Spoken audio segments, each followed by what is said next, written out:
आपका GCY study channel पर। तो प्रश्न आप स्क्रीन पर देख सकते हैं। कह रहा है कि एक नाव 10 घंटे में धारा के प्रतिकूल 30 किलोमीटर तथा धारा के अनुकूल 40 किलोमीटर जाती है। 13 घंटे में वह 40 किलोमीटर धारा के प्रतिकूल एवं 55 किलोमीटर धारा के अनुकूल जाती है। धारा की चाल तथा नाव की स्थिर पानी में चाल ज्ञात कीजिए। तो इस प्रश्न के उत्तर के लिए हम माना नाव की स्थिर जल में चाल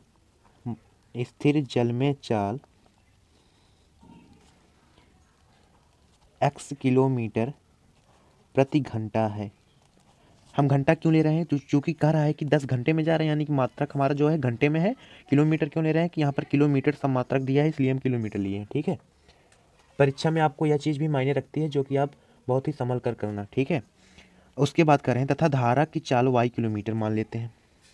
तथा धारा की चाल, ठीक है, धारा की चाल y किलोमीटर प्रति घंटा है, हमने मान लिया है। अब क्या करें? धारा के अनुकूल नाव जो है, धारा के अनुकूल में चाल क्या होगी? नाव की धारा के अनुकूल चाल, ठीक है, धारा के अनुकूल चाल क्या होगी? अनुकूल चाल बराबर स्थिर जल में चाल। जब पानी स्थिर रहेगा तो नाव अपने आप से जो चाल चलेगी वह चाल हमारा क्या है? x kilometre. ठीक है, प्लस जब वह क्या हो रहा है कि धारा की चाल, धारा के साथ मतलब एक बल लेकर जा रहा है नाव को ना, धारा जिस तरफ बह रही है उसी तरफ वो भी जा रहा है, यानी कि स्थिर जल में चाल प्लस धारा की चाल ही हमारी क्या हो जाएगी? धारा के अनुकूल चाल x प्लस वाई किलोमीटर प्रति घंटा। ठीक है, किलोमीटर प्रति घंटा हम मान लिए हैं। अब नाव की धारा के प्रतिकूल चाल क्या होगी? प्रतिकूल चाल बराबर स्थिर जल में चाल। जो चाल स्थिर रहेगी, स्थिर जल में चाल मतलब पानी जब स्थिर है, जो अपने आप से चलती है नाव, थोड़ा इधर उधर घूमती है, वह चाल x किलोमीटर माइनस धारा के विपरीत दिशा में। प्रतिकूल मतलब धारा यदि धारा इधर बह रही है, नाव इधर आ रही है, यही होगी हमारी धारा के प्रतिकूल, यानी कि y किलोमीटर माइनस हो जाएगा। ठीक है, ये माइनस क्यों हुआ फिर से समझो। यदि हमारा x किलोमीटर कहाँ जा रहा है? स्थिर जल में चाल x किलोमीटर है। ठीक है, स्थिर जल में चाल हमारा x किलोमीटर, नाव की x किलोमीटर चाल स्थिर जल में है, परंतु धारा हमारा ऐसा भरा है। कैसे भरा? ऐसे भरा धारा, तो नाव हमारी x किलोमीटर है, तो धारा जब ऐसे बह रही है तो विपरीत दिशा में बह रही है, यानी कि दूरी कम होगी। ठीक है, दूरी कम का मतलब अधिक समय लगेगा उसको दूरी तय करने में। तो यहाँ तक x है, ठीक है, यहाँ तक टोटल x है, और ये दूरी माइनस y है, तो ये दूरी y है, इनके बीच की दूरी जो हो जाएगी x माइनस वाई हो जाएगी, यानी कि x माइनस वाई किलोमीटर प्रति घंटा। ठीक है, अब हम जानते हैं कि समय बराबर क्या होती है? समय बराबर दूरी बटा चाल। ठीक है, समय बराबर दूरी बटा चाल। तो समय बराबर दूरी बटा चाल, समय हमारा यहाँ पर क्या हुआ है? माना हम तो जब 30 किलोमीटर धार कर रहे हैं कि नाव प्रतिकूल जा रही है, प्रतिकूल जा रही, दूरी हमारी कितनी है? 30 किलोमीटर। इसको हम T1 मान लेते हैं समय को, बटे चाल क्या है हमारी? हमने जो चाल माना है प्रतिकूल चाल क्या है हमारी? x minus Y. तथा कह रहे हैं कि अनुकूल 44 किलोमीटर जाती है। T2 इक्वल टू 44 किलोमीटर अनुकूल जाती है, दूरी बटा चाल x प्लस वाई। ठीक है, दूरी बटा चाल हो गया हमारा। इतना सिचुएशन यदि आपको समझ में आ रहा हो तो पूरा सवाल आप समझ सकते हैं। ठीक है, उसके बाद कह रहे हैं इन दोनों का योग, यानी कि T1 प्लस T2 दोनों मिलकर 10 घंटे में धारा के प्रतिकूल अनुकूल दोनों तय कर लेती है। ठीक है, 10 घंटे में, यानी कि T1 की वैल्यू रख देते हैं अब हम 30 बटा एक्स माइनस वाई प्लस 44 बटा एक्स प्लस वाई बराबर 10 घंटा। ठीक है, इसको हम समीकरण 1 दे देते हैं।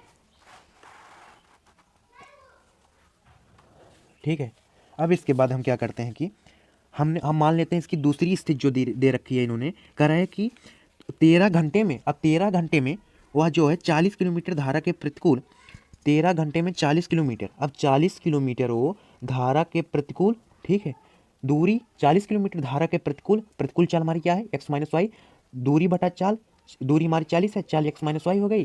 ठीक है, तो इनकी दूरी प्लस में दूसरी बात इन्होंने क्या रखा कि 55 किलोमीटर धारा के अनुकूल। देख लो, धारा के अनुकूल 55 किलोमीटर जा रही है, 55 किलोमीटर धारा के अनुकूल बराबर जा रही है 13 घंटे में जा रही है। ठीक है, 13 घंटे में, यहाँ पर हमारा समीकरण 2 बन गया। ठीक है, तो अब हम यहाँ पर माने उनेंगे नहीं, सीधा इसको सॉल्व करते हैं। ठीक है, एक्स वाई की वैल्यू यहाँ पर सिचुएशन बनती है कि 1/x-y को ए मान लो, बी मान लो, टी मान लो, जो भी मान लो। ठीक है, यस पी मान लेते हैं, कोई क्यू मान लेता है। तो ऐसे हम नहीं करेंगे, तो हम इसको डायरेक्ट हल करेंगे। डायरेक्ट में क्या होगा कि हमको मान उधर से इधर नहीं रखना होगा। ठीक है, हमको इसको विलोपन विधि से हल करना है। तो विलोपन विधि से हल करने के लिए एक सेकंड, आपका समीकरण जो है यही है समीकरण, आप समीकरण को देखते रहिएगा। समीकरण यही है आपका, दोनों समीकरण। अब समीकरण एक में 40 से तथा समीकरण दो में 30 से गुणा करने पर, ठीक है, 30 से गुणा करने पर तो यहाँ से हम समीकरण एक में 40 से गुणा कर देते हैं। तो 4×3=12। ठीक है, क्या 4×3=12 00 बटे x-y। ठीक है, प्लस अब इसका गुणा इसमें करते हैं, 4×4=16, 4×16=17। ठीक है, एक शून्य लगा देंगे, 10 का गुणा माना जाएगा वो। तो हमने क्या किया कि 44 में 4 का गुणा कर दिया, फिर 10 का गुणा कर दिया। ठीक है, क्योंकि हम 10 गुणा 4 भी लिख सकते हैं 40 को।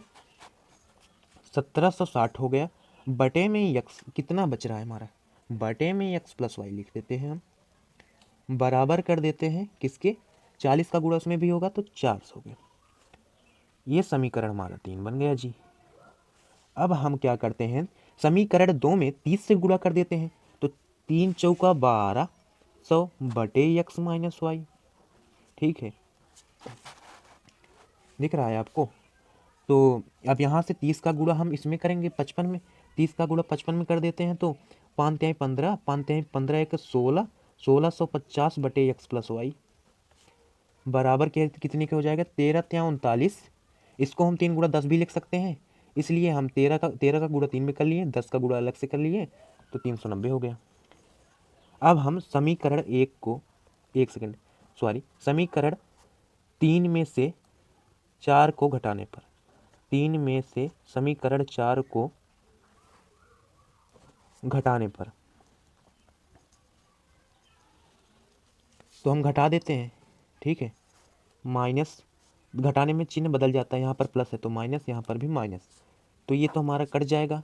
अब 1760 में से 1650 जब घट जाएगा तो हमारे पास क्या बच जाएगा, शून्य, 6 में से 5 गया 1, 7 में से 6 गया, कितना बचा 1। हाँ, तो 110 बटा x+y बराबर 400 में से 390 घटेगा तो 10। ठीक है, 400 में से 390 घटा तो 10 बच गया हमारा, बराबर है। ठीक है, तो अब इसको हम 10 से काट देंगे तो 11 हो जाएगा, यानी कि x+y बराबर 11। इसको समीकरण हम 5 दे देते हैं। आपको समीकरण से घर बढ़ाना नहीं है। ठीक है, तो एक समीकरण हमारा यहाँ पर बन गया। तो x+y बराबर 11 हमको मालूम हो गया है। तो अब हम x+y की वैल्यू जो है यहाँ पर रख देते हैं समीकरण 3 में। हम इसको लिख नहीं रहे, अब आप समझ लीजिएगा। तो x+y की वैल्यू जो है समीकरण हम 3 में रख देते हैं। तो समीकरण 3 हमारा क्या है, 1200 बटा x-y प्लस 1760 बटे x+y की वैल्यू 11 बराबर है 400 के। ठीक है, 5 का मान समीकरण 3 में रख देते हैं, हमारा समीकरण 3 यह है। ठीक है, अब समीकरण 5 का मान समीकरण 3 में हम रखते हैं। तो समीकरण 3 में रखते हैं तो 1200 बटा x-y ही निकालना है हमको, तो प्लस 1760। अब x+y के जगह हम क्या लिख सकते हैं, यहाँ से देखो 5। ठीक है, 5 बराबर 4, तो x+y बराबर 5। एक सेकेंड, x+y बराबर 11 आया था गाइस यहाँ पर, तो यहाँ पर हम 11 रखेंगे। ठीक है, x+y बराबर हमारा 11 आया था। ठीक है, तो हम क्या करते हैं कि अब इसका एलसीएम ले लेते हैं। एलसीएम लेंगे तो x-y इंटू 11 हो जाएगा। तो इसका अब x-y तो कट, एलसीएम भाग देंगे तो कट जाएगा, 11 का गुणा इसमें करेंगे तो 13,200 आ जाएगा। ठीक है, 13,200 आएगा। हाँ, उसके बाद प्लस का क्या, पूरे का बटा हो जाएगा, प्लस हो जाएगा यहाँ पर 1760 क्या 11 कट जाएगा तो इंटू में x-y हो जाएगा, बराबर किसके हो जाएगा हमारा 400 के। अब क्या है कि 13,200 प्लस का 1760 इंटू x-y बराबर हो जाएगा हमारा किसके, ठीक है। तो हमारा बराबर ये हो जाएगा, अब इसका गुणा हम यहाँ पर कर देंगे तो ये होगा 11 चौका 4400 इंटू एक्स माइनस वाई के बराबर हो जाएगा। ठीक है। अब हमारा 13,200, ठीक है, 13,200 के बाद हमारा क्या हो जाएगा, बराबर कर देते हैं 4400 एक्स माइनस वाई, इधर प्लस है तो इधर लाएंगे तो माइनस हो जाएगा 1760 इंटू एक्स माइनस वाई। दोनों में क्या है, एक्स माइनस वाई हमारा कॉमन है। क्या है, कॉमन है। तो एक्स माइनस वाई दोनों में से हम ले लेते हैं कॉमन, तो यहाँ पर इंटू में तो बच जाएगा 4400 माइनस 1760। ठीक है, यह बच जाएगा हमारा। तो अब हम इसको घटा सकते हैं इंटू एक्स माइनस वाई इन, फिर बड़े कोष्टक में इसको जब हम घटाएंगे, इसको घटाएंगे तो हमारा 2640 हो जाएगा। क्या, 2640, 2640। अब क्या करेंगे, x माइनस वाई की वैल्यू क्या हमको निकालनी है। x माइनस वाई बराबर क्या हो जाएगा हमारा 13,200 अपान में 2640। ठीक है, 2640, तो इसका भाग देंगे तो ये 5 आ जाएगा, यानी कि x माइनस वाई बराबर 5 हो जाएगा। ठीक है, x माइनस वाई बराबर 5 हमारा आ गया। अब हम क्या करते हैं, बताते हैं नेक्स्ट। तो हमारा ये समीकरण 6 हो गया। समीकरण 5 हमारा क्या था, ध्यान से देखिएगा। समीकरण पाँच हमारा था x प्लस वाई बराबर 11, और ये समीकरण 6 हमारा है x माइनस वाई बराबर 5। तो हम समीकरण, तो 2x बराबर 11 5 कितना होता है, 11 5 हमारा 16 हो जाएगा। तो x बराबर हमारा 8 हो जाए, 16/2 कट के 8 आ गया, यानी कि x की वैल्यू 8 आ गई। अब हम x की वैल्यू समीकरण 5 में रख देते हैं, तो x के जगह पर हम 8 एक सेकेंड, समीकरण हमारा क्या है, x प्लस वाई बराबर 11 हमारा समीकरण है। तो x की जगह हम 8 रख दिए, प्लस y बराबर 11, तो y बराबर हमारा 11 माइनस 8, 11 से 8 गए, 11 से 8 हम घटा देते हैं तो 8 4 मीटर प्रति घंटा है, तथा धारा की चाल 3 किलोमीटर प्रति घंटा है, यानी कि स्थिर जल की चाल 8 किलोमीटर प्रति घंटा।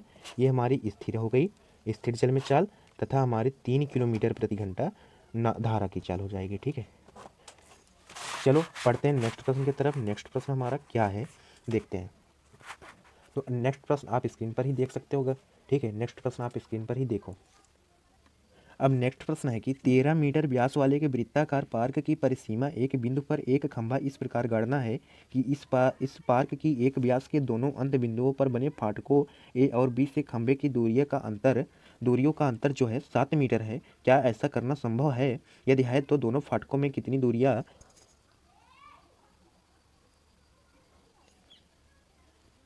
पर खंभा गाड़ना है। ठीक है, अब क्या करें, 13 मीटर व्यास वाला, ठीक है, ध्यान से समझो कि हमारा एक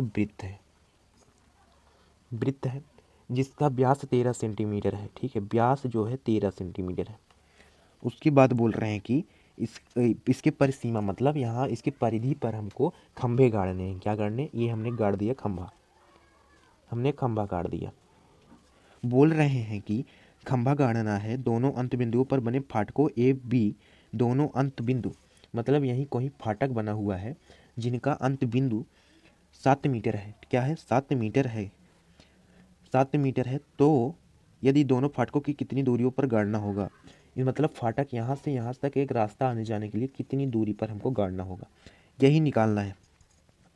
तो चलो एक नया सर्कल बनाते हैं, वो तो समझाने के लिए हो गया था। ये नया सर्कल हो गया हमारा। अब क्या है कि नए सर्कल में देखो कि हमारा एक क्या है कि समकोण त्रिभुज यहाँ से बनेगा, क्योंकि ये व्यास तो यही हुआ। अब हम इसको मिला देते हैं। ठीक है, यहाँ पर हमको यह 13 दे रखा है, और ए बी हमको 7 जो है, हाँ ए बी दे रखा है इन्होंने। तो हम मान लेते हैं कि x दूरी फाटक माना खंभे ए हो गया, बी हो गया, बी सी के बीच की दूरी हम x मीटर मान लेते हैं। क्या मान लेते हैं, x मीटर मान लेते हैं बी से दूरी। ठीक है, बी से दूरी हम मान लेते हैं x मीटर, ये हमारी बी से दूरी हो जाएगी।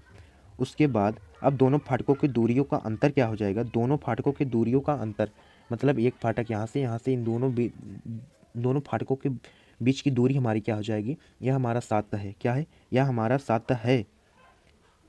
ठीक है। ए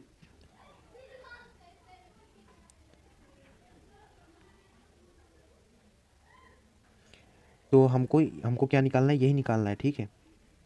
यह दूरी हमारी x+7 हो जाएगी। कुछ भी करें, दोनों फाटकों की दूरियों का अंतर जो है वह 7 किलोमीटर है। क्या, एक सेकेंड, 7 मीटर है। 7 मीटर है तो कितनी दूरी पर खंभे को गाड़ना होगा। हमने माना है कि जो इसकी दूरी है x मीटर है, ठीक है, x मीटर है, हमने मान लिया है। तो पाइथागोरस थ्योरम के अनुसार 13 का स्क्वायर बराबर हो जाएगा x+7 का स्क्वायर, तथा यह दूरी x है, ठीक है, तो यह x स्क्वायर, यह दूरी जोड़ दिए हैं, ठीक है। तो 169 बराबर हो जाएगा एक्स स्क्वायर प्लस 49 प्लस, एक second, plus 14x plus 49 plus x square, ठीक है। तो 169 बराबर है, ठीक है, 169 बराबर 2x square plus 14x plus 49। और उसके बाद हमारा 2x स्क्वायर प्लस 14x बराबर हो जाएगा 169 माइनस 49 के, यानी कि 2x स्क्वायर प्लस 14x बराबर 0, 9 में से 9 गया 0, 6 में से 4 गया 2। उसके बाद हमारे पास बचा क्या, 120। तो हम इसमें से दोनों में से 2 कॉमन ले लेंगे। जब हम 2 कॉमन ले लेंगे तो यहाँ पर बचेगा एक्स स्क्वायर। 2 कॉमन लेने का मतलब है कि हमको एक ऐसी संख्या लेना है कि जो दोनों में उभयनिष्ठ हो। उभयनिष्ठ का पता हम कैसे लगाएं कि यहाँ पर यदि 2 है, ठीक है, यहाँ पर यदि 2 है तो यहाँ पर भी 14 है, तो हम 2 14 लिख लिए। दोनों में 2 से डिवाइड लगा देते हैं, ठीक है, 2 से डिवाइड लगा देते हैं। अब 2 से डिवाइड लगा देंगे, यहाँ पर 1 और यहाँ पर 7 मिल गया। यदि यहीं पर हम 2 से गुणा कर देते हैं, ठीक है, यहीं पर यदि हम 2 से गुणा कर देते हैं तो 2 फिर 7 दूनी 14 हो जाता है, ठीक है। इसलिए कॉमन लेने का अर्थ यही हुआ, ठीक है। हम जिससे भाग देंगे उसी से गुणा कर देंगे तो वो संख्या फिर उसी रूप में आ जाएगी, ठीक है। उसके बाद एक्स स्क्वायर प्लस 7x यहाँ पर बराबर हो जाएगा 120 के। ये हमारा समीकरण क्या बना है कि एक्स स्क्वायर प्लस का 7x माइनस का 60, ठीक है, माइनस का 60 बराबर 0 हमारा समीकरण बना है। जब हमारा समीकरण यह बना हुआ है तो हम -60 है तो इसमें हम लगा देते हैं क्या, श्रीधराचार्य जी का सूत्र, Sridharacharya plus minus under root B square minus 4ac upon 2a, ठीक है। तो माइनस बी की वैल्यू हमारी 7 है, plus minus under root B square, 7 का square minus 4 into A into C जो कि -60 है, ठीक है, जो कि हमारा -60 है। अब हम लगाते हैं अपान 2 गुणा ए की वैल्यू 1, तो -7। अब इसको हम कैलकुलेट कर लेते हैं, इसको 7×7 = 49 माइनस, दोस्तों अब क्या हो जाएगा, माइनस माइनस प्लस हो गया, 6 चौक 24, 240, ठीक है दोस्तों, 240 हो गया। अब हम क्या करते हैं, अपान 2 लिख देते हैं, यानी कि -7 प्लस माइनस अंडर रूट। तो यार दोस्तों हम जोड़ लेते हैं, 4 4 8 2, 289 अपान 2, ठीक है। तो हमारा उत्तर क्या मिल रहा है, यहाँ से देखते जाइएगा, यह x बराबर है, ठीक है, x बराबर है, ठीक है, x बराबर बराबर, तो बराबर हमारा क्या हो जाएगा, बराबर -7 प्लस माइनस 289 का वर्गमूल 17 होता है अपान 2। तो एक बार पॉजिटिव ले लेते हैं, एक बार निगेटिव ले लेते हैं, एक बार प्लस का ले लेते हैं, एक बार माइनस का ले लेते हैं। तो प्लस 17 अपान 2, एक बार हम माइनस का ले लेते हैं। 17 में से 7 घट जाएगा 10/2, 17 7 जोड़ देंगे 24/2 माइनस 24/2, तो 10 1 2 5 10, 2 बराबर में 24, मतलब 5 कामा -12 जो कि हमारा दूरी नहीं होगी, दूरी का ऋणात्मक नहीं हो सकती है, तो इसलिए दूरी हमारी ऋणात्मक नहीं होगी दोस्तों, दूरी तो हमारी पॉजिटिव होगी। यानी कि दूरी जब हमारी पॉजिटिव होगी तो हमको फाटक की लंबाई बतानी है, ठीक है। तो फाटक की लंबाई, परिसीमा पर फाटक बी 5 मीटर, फाटक ए से 13, तो फाटक ए से बीच की दूरी निकालना है हमको। तो अंडर रूट, वैसे भी निकाल सकते थे हम, 13 माइनस 5, 13 का वर्ग माइनस 5 का वर्ग, ठीक है, बरा, ये क्यों लिखे हम, खंभे को पार्क के परिसीमा पर फाटक बी से 5 मीटर, फाटक बी 5 मीटर ए से 12 मीटर दूरी पर गाड़ना है, इसलिए, ठीक है। तो 13 का वर्ग माइनस 5 का वर्ग 169 माइनस 25 अंडर रूट में, तो ये अंडर रूट 144 हो जाएगी, बराबर हो जाएगा हमारा 12 मीटर। क्या, 12 मीटर, 12 मीटर दूरी पर दोस्तों गाड़ना होगा, क्या, दूरी पर गाड़ना होगा। ठीक है दोस्तों, यदि वीडियो अच्छी लगी हो तो वीडियो को लाइक एवं हमारे चैनल को सब्सक्राइब करें। ठीक है दोस्तों, मिलते हैं नेक्स्ट वीडियो पर। Here we go again.